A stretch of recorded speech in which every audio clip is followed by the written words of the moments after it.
कुंज विहारी विहरणी जो की जय। जय जय श्री राधे।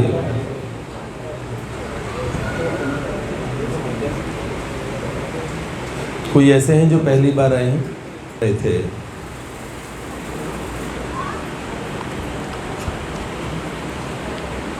पूर्ववाक को हम एक्सप्लेन कर रहे थे। हमने कहा कितने महात्मा हुए हैं, उन्होंने वो अंतर की पुकार सुनी। आवाज बढ़ा दो बेटे। तो उन महात्माओं ने वो अंतर की पुकार सुनी।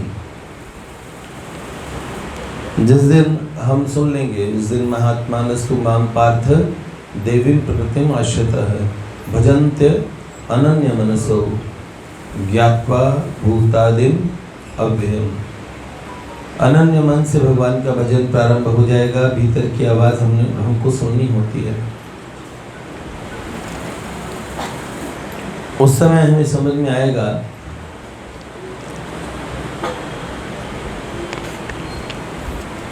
कि वास्तव में हम आए क्यों हैं।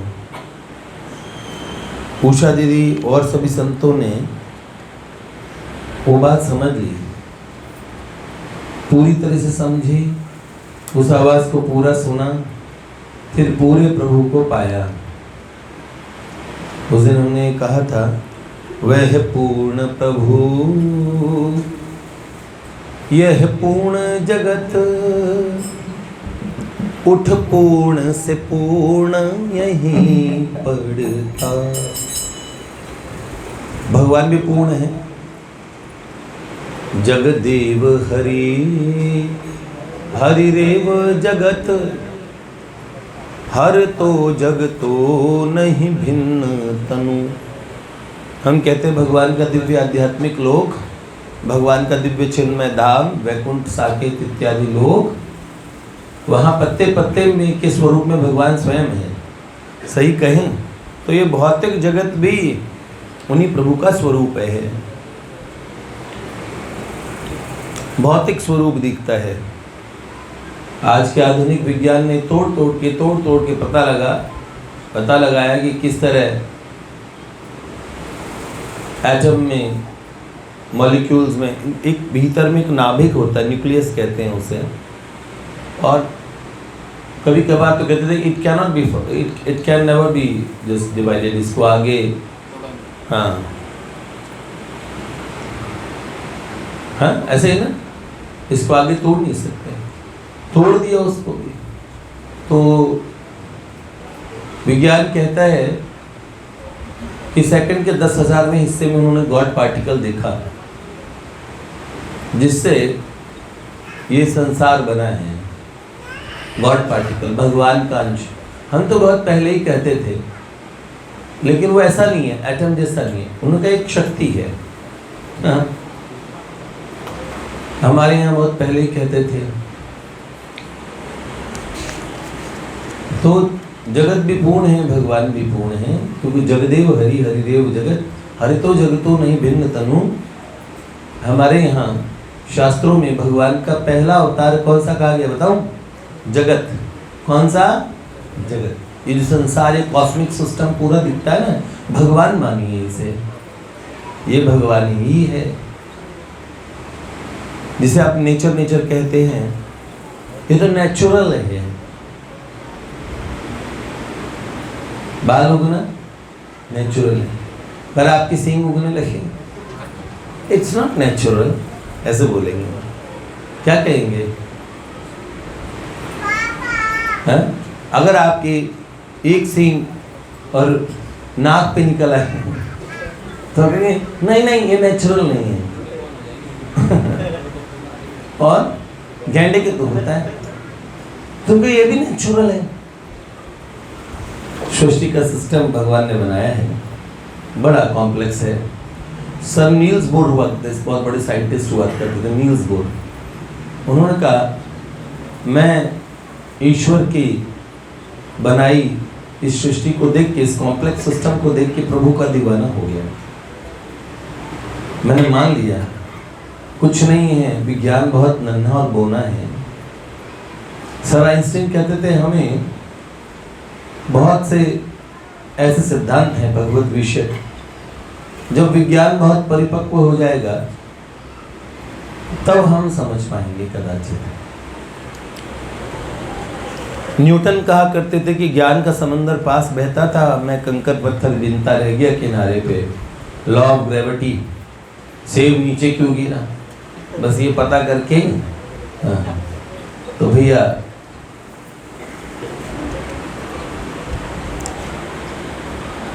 ऐसे तो ये पूर्ण जगत, पूर्ण इसमें जो पूर्णता दिखती है, इस जगत में जो सौंदर्य दिखता है, हरी भरी वसुंधरा पे नीला नीला ये गगन, ये किसके बादलों की पालकी उड़ा रहा पवन, दिशाएं देखो रंग भरी चमक रही उमंग भरी, ये किसने फूल फूल पे, ये किसने फूल फूल पे किया सिंगार है, वो कौन चित्रकार है, वो कौन चित्रकार, वो कौन चित्रकार है। बहुत सुंदर। बहुत पहले एक गाना था ना, मैंने तेरे लिए ही 7 रंग के सपने चुने, सपने सुरीले सपने। ये सतरंगी दुनिया उन बहुरंगी प्रियतम ने बनाई है। हाँ?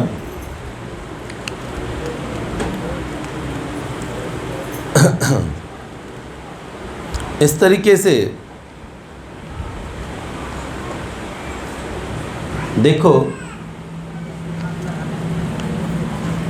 वास्तविक बात है, एक बार प्रज्ञा जागी, फिर जागने के बाद में वो कभी सोती नहीं है।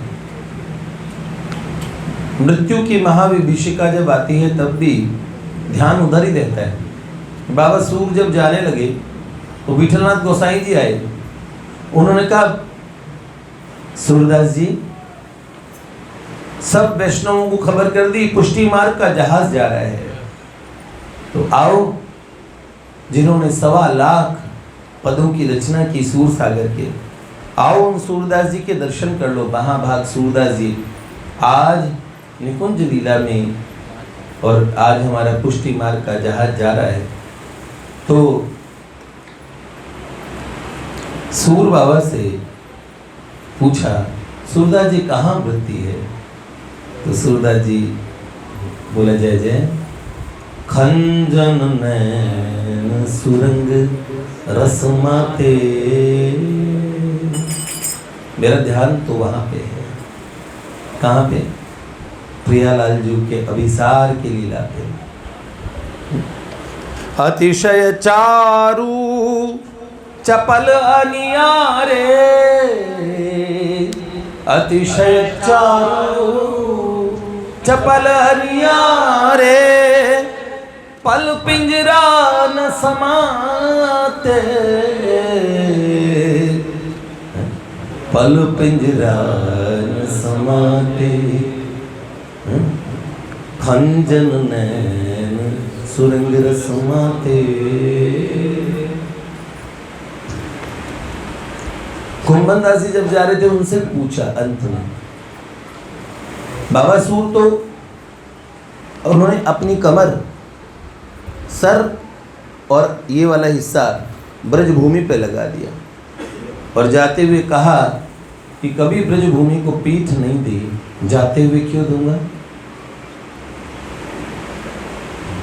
और अंत में किनको, दृढ़ न चरणन केरो भरोसो, दृढ़ न चरणन केरो, श्री वल्लभ नख चंद्र छटा बिनु, सब जग माज अंधेरो, भरोसो दृढ़ इन चरणन केरो। महाप्रभु जी के, श्री वल्लभाचार्य महाप्रभु के लिए कुंभन दास जी जाने लगे तो उनसे पूछा,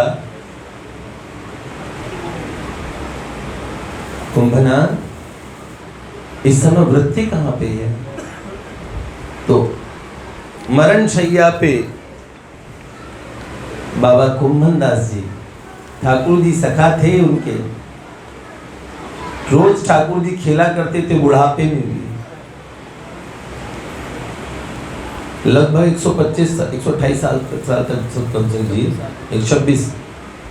तो जब शरीर छोड़ा तो बोले कहाँ पे है इस समय वृत्ति? ठाकुर जी की लीला में ध्यान था। क्या? कौन सा? रस में रहती गड़ी रसिकनी, रस में रहती गड़ी, कनक बेली वृष भानु नंदनी, श्याम तमाल चढ़ी, श्याम तमाल चढ़ी, रसिकनी रस में रहती गड़ी। बिहरत शीगिर धरन लाल सो, बिहरत शीगिर धरन लाल सो, कौन सो पाठ पढ़ी,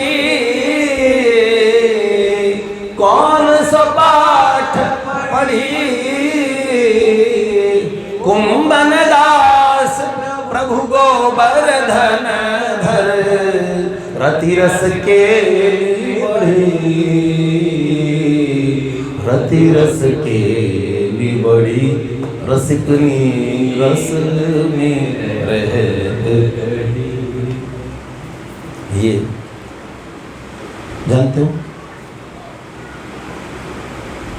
गोविंद सखा तो शीत स्वामी तो रह ही नहीं पाए विठलनाथ गोसाई जी के बिना।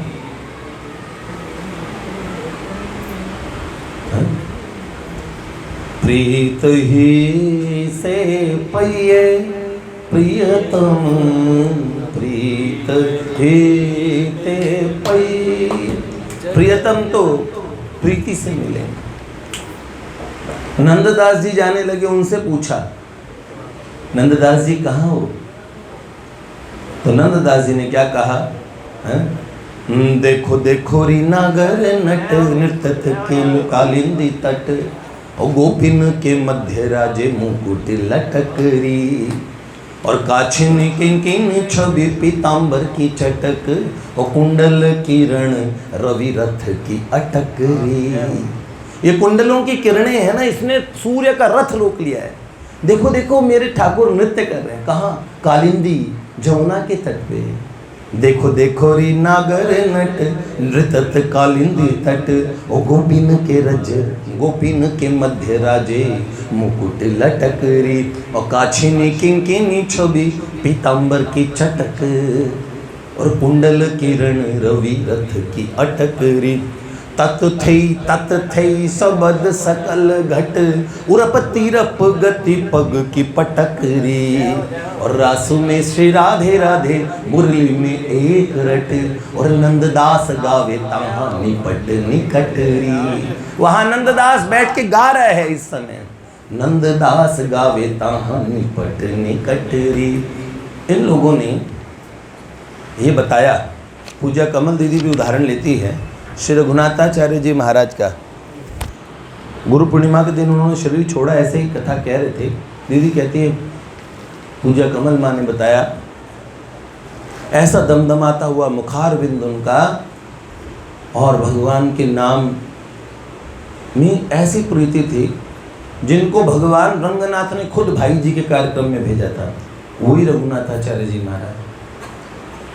तो माँ कह रही कथा हो रही थी, कथा के बीच में कथा सुना रहे थे, भागवत जी के तीसरा चौथे दिन कथा थी। अचानक कहा, ओहो भैया रसिको, माताओं बहनों भाइयों, आप हमें क्षमा करो, आगे की कथा कोई और वक्ता को बुला के पूरी करवा लो, हमें तो भगवान के पार्षद लेने आ गए हैं, भगवान का विमान आया है, हमें अनुमति दीजिए, हम तो जाएंगे। और तत्काल ओम नमो नारायणाय अष्टाक्षर मंत्र बोला, और वहीं भागवत जी की पोथी पे सर टेक दिया।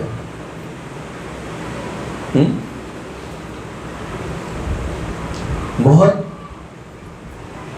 जिन्होंने आजीवन भगवान का भजन किया है,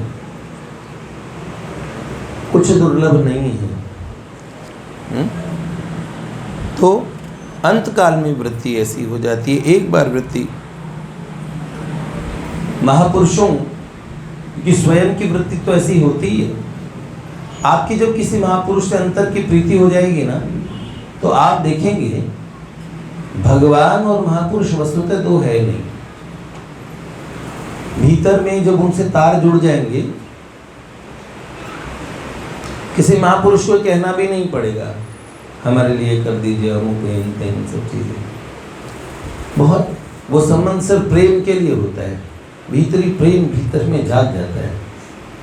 मैंने श्री पप्पू भैया तो याद होंगे आपको, पिछले साल उन्होंने शरीर छोड़ा है।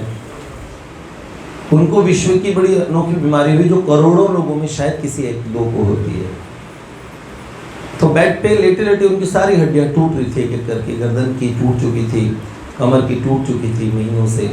शरीर ऐसे पूरा, आवाज़ बड़ी मुश्किल से निकलती थी। वो पप्पू भैया देखे कितने सुंदर हुआ करते थे और कैसे डांस करते थे।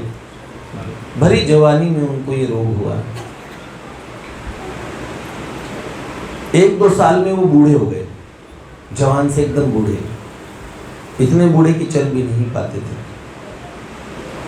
पर वो मुझसे बात करते थे 2-2 ढाई घंटे, अंगद जी से बहुत बात करते थे। तो मैंने बहुत बार ये धृष्टता की, मैंने बहुत बार उनका फ़ोन नहीं उठाया। कारण बताऊं, क्योंकि उनका फ़ोन मैं बीच में नहीं काटता था। वो अपने भाव में कहते चले जाते थे, कभी कभार 2-2, 3-3 घंटे निकल जाते थे। और मेरा ऐसा काम है, मुझे जब भी करना होता है, भोजन की तो मैं खैर चिंता नहीं करता, पर मेरा बहुत सारा ऐसा काम रहता है।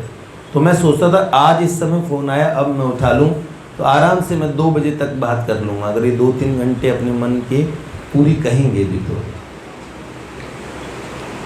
तो लगभग भैया शायद उस समय कोमा में गए, तो 20 या 25 दिन की कोमा में थे। 20-25 दिन कोमा में रहे।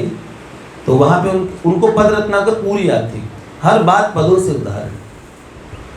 तो उन्होंने कहा, माँ मैंने बेहोशी में देखा कि पद रत्नाकर का पाठ चल रहा है, इधर कोमा में, उधर पद रत्नाकर के पदों का पाठ चल रहा है। उनका इतना आनंद, इतना आनंद, इतना आनंद। हमेशा कहते थे, उनकी ये बात थी कि बस मेरे को मुरली मनोहर रूप में श्री कृष्ण नहीं चाहिए। उन्होंने वंशी विभूषित करान नवनीर दावात सब अपने अपने श्लोक बना रखे थे। तो कुर्ता धोती कलम वाले बाबूजी, ऐसे बूढ़े बाबूजी हमारे, हमें वो चाहिए, हमें नहीं चाहिए, ऐसे कहते थे। हमें तो नहीं चाहिए राधा कृष्ण, हमें तो हमारे भाई जी चाहिए। अच्छा, कभी उन्होंने ये नहीं कहा कि मैं इतना तड़प रहा हूँ, इतना परेशान हूँ, कष्ट में हूँ। आप जानते हो बहुत ऐसी अवस्था भी होती है। तो उन महापुरुषों की तो स्वयं की तो होती है, उनके आश्रित जनों में भी वास्तविक भगवदीय प्रेम क्या है वो आने लगता है, उतरने लगता है, ये बात होती है। जिन्होंने सच्चे हृदय से उनसे तार जोड़ा होता है, बाहर ही नहीं, बाहर में भी आपको लाभ मिलेगा, लेकिन भीतरी लाभ बहुत अच्छा होता है। भीतर से तार बड़ी अलग चीज होती है।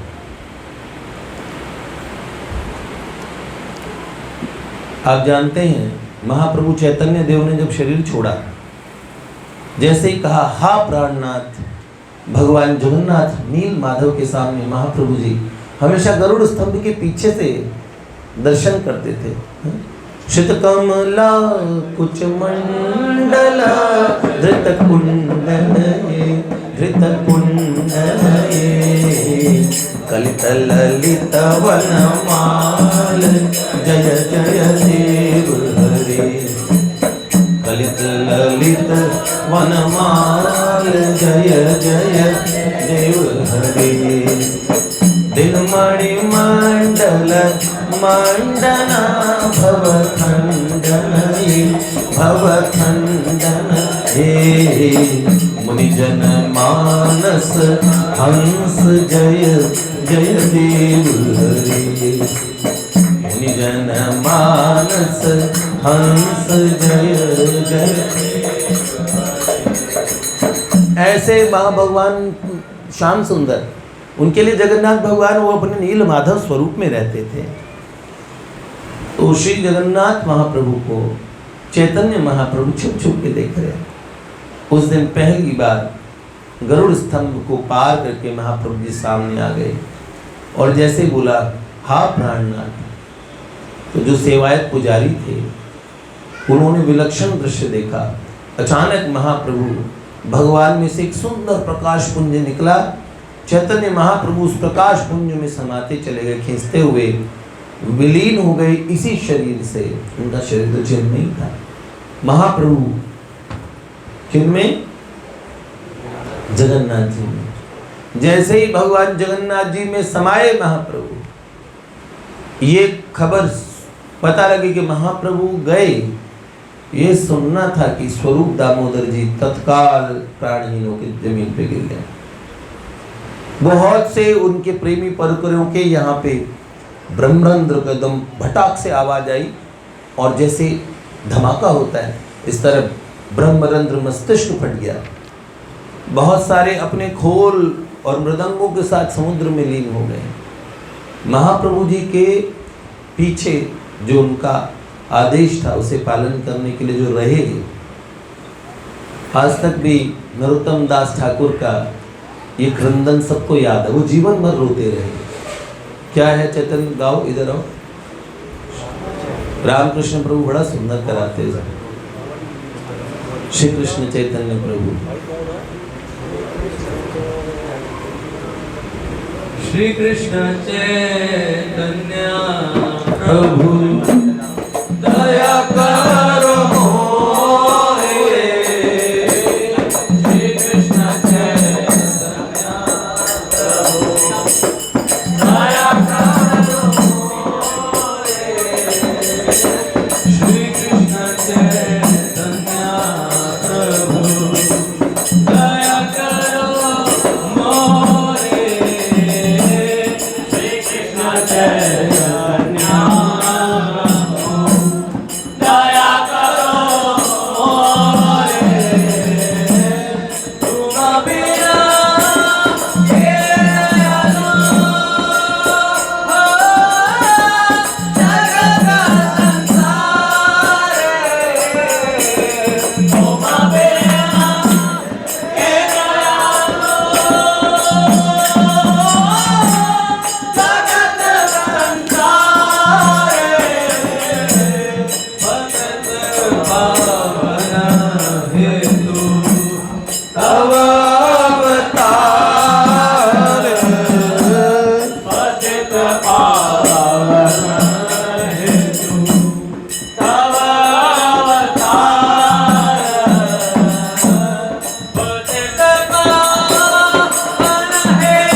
श्री कृष्ण चैतन्य प्रभु दया करो मोरे।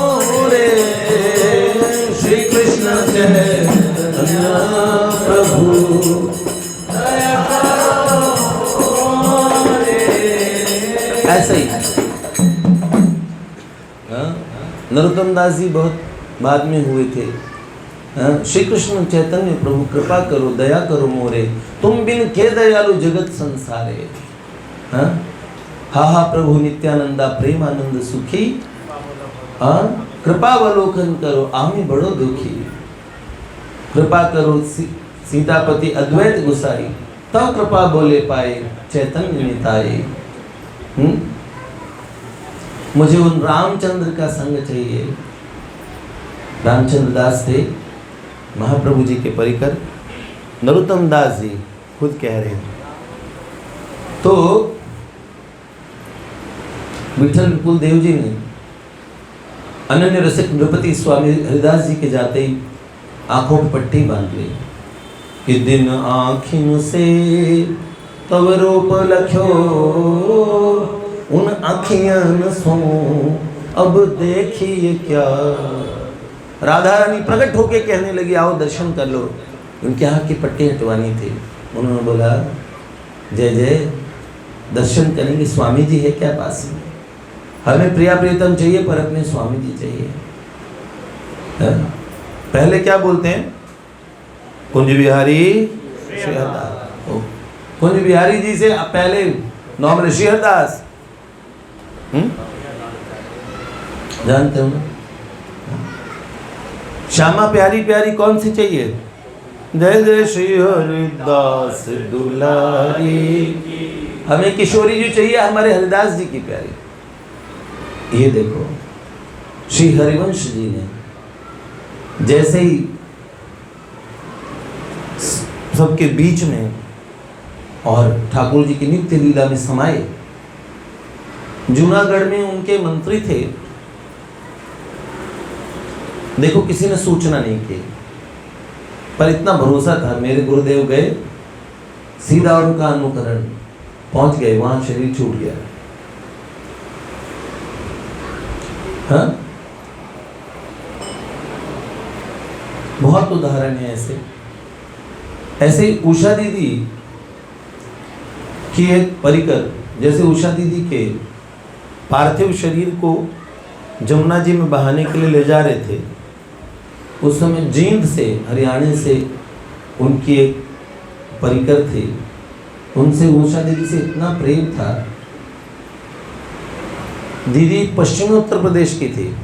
इधर प्यार से ना लाड़ से बहनों को बोबो कहते हैं, ना बोबो, ऐसे बड़े प्यार से बोलते हैं। बेटी बहन बेटी को बड़े प्यार से, बड़े बूढ़े होते हैं ना बोबो, बोबो बोलते हैं प्यार से। तो दीदी का बोबो कहा करते थे सब लोग। यहीं की थी, खैराना मुजफ्फरनगर की। उनके साथ जो सुशीला बहन जी थी वो भी वो कांदले की थी। तो इनकी कांदले की, इनका मम्मी का गांव है इनका कृष्णा प्रभु की, हाँ, मौसी कांदले में। तो करे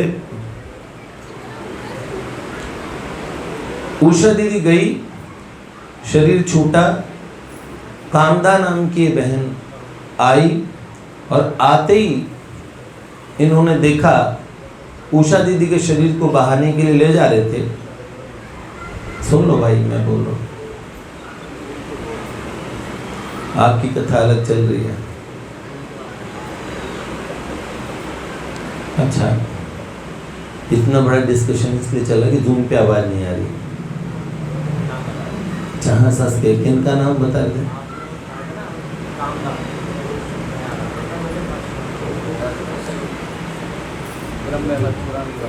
ब्रह्मवैवर्त पुराण में ये बता पहुंच गए सीधे।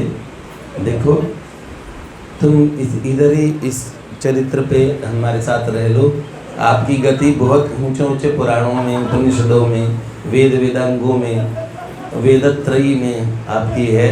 महापुरुष हैं आप सब लोग, थोड़ा हमारा साथ निभा दोगे तो अच्छा रहेगा। आगे चल रहे भैया। तो हाँ, बहन कामदा जब आई, असल में क्या बड़े मार्मिक प्रसंग होते हैं। उन प्रसंगों में गलत समय पे गलत चीज़ में हंसने से तार टूटता है। हम कितना एक भावुक प्रसंग बता रहे, लेकिन मुझे पता नहीं कि या तो आपको सत्संग समझ नहीं आता, या सत्संग में बैठने का तरीका नहीं पता, कैसे बैठना चाहिए, क्या आचरण करना चाहिए, कैसे बोलना चाहिए, क्या एक्सप्रेशंस होने चाहिए। हंसने की बात पे ना हंसना भी अपराध होता है, पर बिन हंसने की बात पे हंसना कितनी मूर्खता होती है, गलत बात है ना। वो अब समझिए, कहने वाले का भी एक तार होता है, सुनने वालों का भी तार होता है। आप मात्र अपने और विशेषता बताने के लिए ऐसा कुछ क्रियाकलाप करें, आसपास के 4 लोगों को तो आप उससे उनका तार तोड़ेंगे ही, वक्ता को भी बड़ी डिस्टर्बेंस होती है। मेरे आंखों के सामने ठीक ऐसा करेंगे तो कैसे समझ आएगा। बहुत विशेष चित्र रहना चाहिए, मेरे विचार से तो ठीक नहीं है। किसी भी वक्ता के बोलने में उनके वाक्य, उनके बोलने के कौशल की प्रधानता नहीं होती। असल में तार एक अंतर जगत की किसी जगह से, और जब कोई बोले स्थित होके, उसमें जो सबसे विशेषता होती है वो श्रोता की होती है। असल में श्रोताओं के भाव ही वक्ता के मुख से निकलते हैं। जब भी कोई वक्ता बहुत अच्छे बोलें तो समझ लेना वहाँ श्रोता बहुत अच्छे हैं, पर उन्हीं श्रोता में कुछ उपद्रवी उत्पाती भी हों तो फिर क्या होता है, वहाँ वक्ता का भी तार टूट जाएगा। हम लोग अच्छे वक्ता हैं, पक्के वाले तो है नहीं कि कोई तांडव करे, हमें प्रवचन करना ही है, सही है। तो इसलिए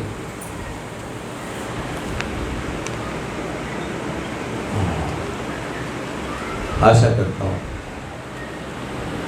हम ये कह रहे थे